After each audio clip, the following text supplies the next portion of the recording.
Yn ddiweddar, cafodd y lle gyfle i sgwrsio â Griff Rhys am ei brosiect mawr diweddara, American Interior, ond roedd na seren arall yn y cefndir bryd hynny.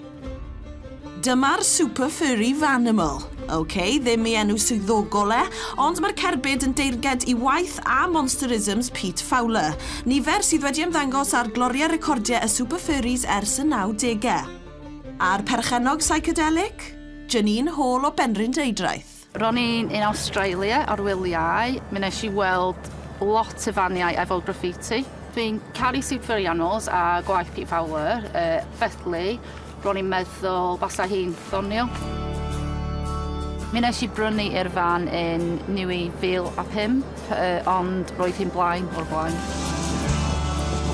Mae gen i hen ffrind Spike, mae o'n peintio pethau, mae o'n licio wneud graffiti, felly mi ges i mates rates.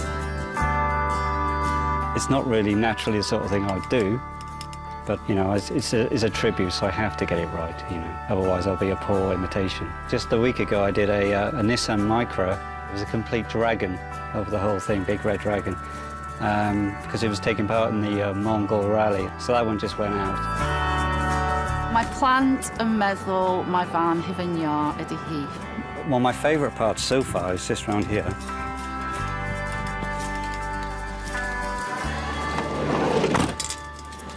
And what you've got is a nice blend of all the Fowler type work, which I think works all together. It's my favourite bit he's done. Mae'r fan wedi dilyn Griff Rhys o amgylch Pryden, ond nid cyn y 26 awr o waith y mae hi wedi ei gymeryd i'w gwblhau.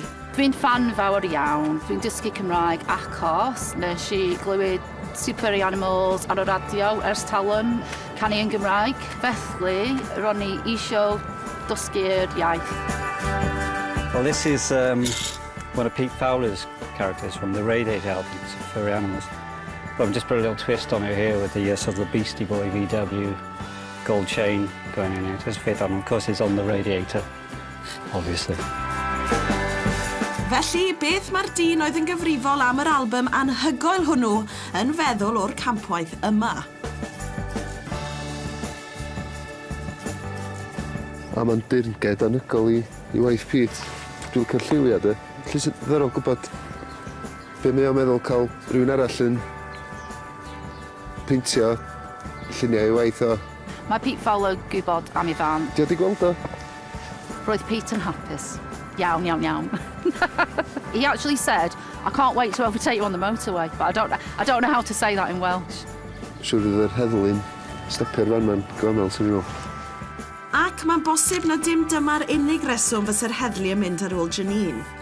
Dwi ddim yn teimlo fel stalker, ond dwi'n licio'r band a dwi'n licio geiriau yn fawr. Mae'n nhw'n genius lyrics. Enw'r y fan ydy Janis Joplin. Dwi'n caru Janis hefyd. Well, when I see my own work going past, well, I get excited. You know, I feel quite proud. I like to see it. I like to see it on the road. It looks completely different when it's off the road from when I'm working on it. Dwi ddim yn meddwl bod na un arall yn y byd. Mae'n unique.